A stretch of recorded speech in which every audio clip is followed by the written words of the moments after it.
Hello there and welcome back to the Net Report. Chris here, and today we'll be looking at all the teams that are currently down 0-2 right now in their respective playoff series and discuss whether or not they truly have a chance to come back and ultimately win their playoff series. But first, if you enjoy this type of NBA content and want to see more throughout the playoffs, hit that like and subscribe button. It helps the channel out a ton and will keep you up to date with our future content. Starting with the Lakers-Nuggets series, we once again see the Lakers down 0-2 to the reigning champion Denver Nuggets, and this is perhaps the most devastating start we've seen to a series this year. The Lakers were able to keep Game 1 close up until around the third quarter, where Denver just went on this massive run and was able to close out the game from there relatively easily despite great performances from Anthony Davis and LeBron James. However, Game 2 was much different. The Lakers started off firing on all cylinders. D'Angelo Russell was hitting 3 after 3. He finished the contest with 7 threes, and I believe 6 of them were in the first half alone. That, combined with a lot of success from the Anthony Davis-LeBron James two-man game, led to them being up 20 points early in the third quarter. However, the Lakers offense did eventually stall out, and the Denver Nuggets were able to climb back and eventually tie this game. But at the end, it looked like the Lakers had a real chance to run away with this game after an insane LeBron James steal and fast break dunk. But right after that play, it led to a crazy sequence in which Denver almost turned the ball over, and it ended with a Michael Porter three-pointer. LeBron afterwards, of course, misses the go-ahead 3, and Jamal Murray absolutely snatches the Lakers' hearts out of their chest with a game-winning buzzer beater over Anthony Davis. This was as devastating of a loss as I can remember seeing in a long time, and it really feels like the Nuggets snatched all momentum in this series and that the Lakers are completely demoralized. Body language after this game was not great, with Anthony Davis walking out of his press conference, and we saw LeBron James complain about the officiating after the end of the game, which really is not a valid reason as to why they blew a 20-point lead and lost the game in the first place. And this loss is particularly devastating because they truly had this game in the bag. They had great performances from Anthony Davis. At least in the first half, he ended with 32 points. LeBron James still finished with 26 points, 8 rebounds, 12 assists, but most importantly, they got tons of help from D'Angelo Russell. He hit 7 threes in this game against a Denver team he has historically been awful against, and the Lakers still lost. The Lakers still, of course, have a chance to protect their home floor against Denver, but after that disastrous of a loss and their history against Denver now being 0-10 against them in the last 2 years, it is going to be close to impossible for this Lakers team to come back and win this series. The Nuggets are just that great of a team. Nikola Jokic has been unstoppable in the post, his footwork has been amazing, and the Lakers' single coverage against him, whether it's Anthony Davis or Rui Hachimura, has not worked at all. I'm not confident enough to call this a sweep right now, but this series is likely Denver's for the taking unless we see some insane adjustments from Darvin Ham, which I'm not really counting on. Moving on to the next series, we have the Philadelphia 76ers down 0-2 to the New York Knicks, and if I had to bet on any team coming back from down 0-2, it's probably this team. However, it is still not looking great for them.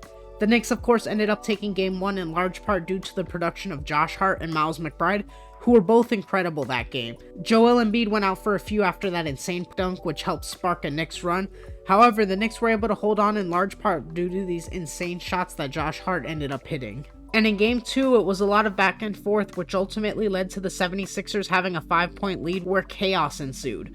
Jalen Brunson hit a crazy 3 that bounced off the rim to go in, and then during a crazy sequence of events, the Knicks steal the inbound pass, and it eventually leads to a Dante DiVincenzo 3 after a miss and an offensive rebound. Now, there was a lot of debate about this sequence with a questionable no-call foul and the Nick Nurse timeout that wasn't a timeout. However, the 76ers ultimately had a chance to grab an offensive rebound to end the game, which ultimately did not happen. And with this, the Knicks stole Game 2 when it looked like they were dead in the water through their hustle and scrappiness. And if you're a Knicks fan, you feel confident going into the rest of this series because you've had insane production from your role players. Dante DiVincenzo has been great, shooting 40% from 3 on the series. Miles McBride had an insane Game 1, which nobody really expected. And most importantly, Josh Hart has been incredible this series, hitting a ton of tough shots, grabbing rebounds, hustle plays, and much, much more. All of this while Jalen Brunson, their star player, has not been playing particularly well, shooting a combined 29% from the field in this series. They haven't really had to rely on their star player much at all, and they're up 2-0 on the series. It has truly been the opposite for the 76ers, however, with their 2 star players averaging over 30 points per game on the series. Tyrese Maxey has been truly incredible and the driving force of this offense. However, their role player production has been abysmal, unlike the Knicks. The one positive is that the 76ers are headed home, and role players historically play better at home, especially in the postseason. They will truly need some major production from the likes of Tobias Harris, Kelly Oubre, Buddy Hield, and more if they expect to win this series. Both games have been relatively close, and if they can have even one or two of these guys step up at home, it can change the series. However, even with that, it will still be tough to see the 76ers pull this out with the severely limited Joel Embiid. It is clear that he is not even close to 100%, and if he can't play with his back to the basket and he is consistently having to settle for jumpers while having his mobility restricted, it is truly difficult to see the 76ers coming back and winning this series. Overall, I would still probably take the Knicks in 6. However, if the role players finally step up for Philly and they can continue to limit Jalen Brunson, this still has the potential to be a series. Next, we have the Orlando Magic, who are down 0-2 to the Cleveland Cavaliers, and it really hasn't been particularly close throughout this series. This has truly been a defensive matchup with very limited scoring. The story of this series has been Orlando's lack of shooting and offense combined with Cleveland's great defense and interior presence with Evan Mobley and Jared Allen, who have made it very difficult for the Magic to really get anything going. The Cleveland Bigs have done a great job at clogging the paint and making it difficult for guys like Paolo Banchero and Franz Wagner to drive to the basket, ultimately leading to either tough contested shots or having them kick out to guys like Gary Harris, Cole Anthony, Jalen Suggs, who have all struggled from the field. And outside of Paolo Banchero, almost everyone has struggled to score consistently for the Magic in this series.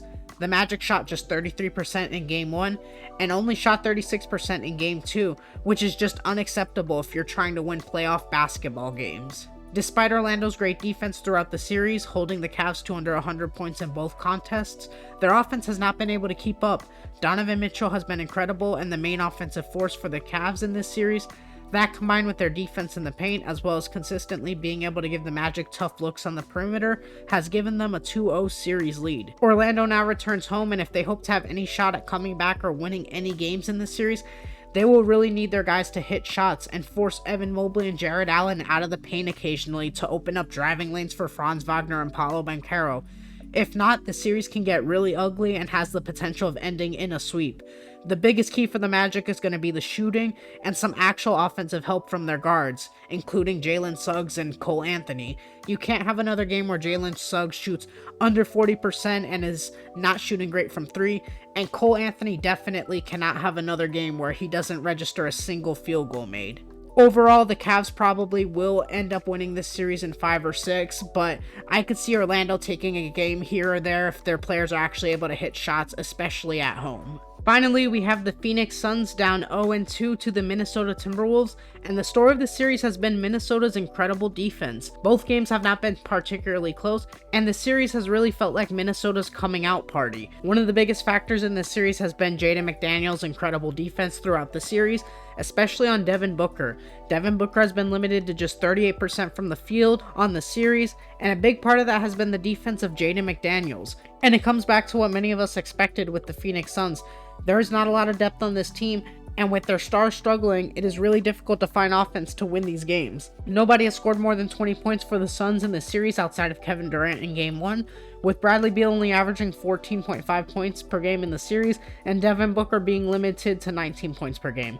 Without the big three carrying them, the Suns team does not have much to help them offensively, and against a good defense like Minnesota, you can't expect guys like Royce O'Neal or Eric Gordon to pick up the slack. That combined with the Grayson Allen ankle sprain makes the depth even worse, meaning you are going to need to at least see 30 plus points per game from Kevin Durant and Devin Booker every night to even have a chance in this series, similar to their performances last year against Denver, where they also had limited depth but went off several times throughout the series. Overall, it is not looking great for the Suns, and with the insane defense Minnesota has played up to this point, it would be pretty hard to see Phoenix coming back in this series, especially with the Grayson Allen injury. However, if they do mount a comeback, they will need their big three to carry the scoring load to have a chance in this series. The Timberwolves probably close this series out in 6 if the offense keeps it up, driven by Anthony Edwards, and if the defense remains as good as it has been. Overall, those are my thoughts on all the series that are currently 2-0. Let me know your thoughts in the comment section below and whether or not you think one of these teams can indeed come back in this series. If you enjoyed the video, hit that like and subscribe button. It helps the channel out a ton. As always, thank you for tuning in and have a great one.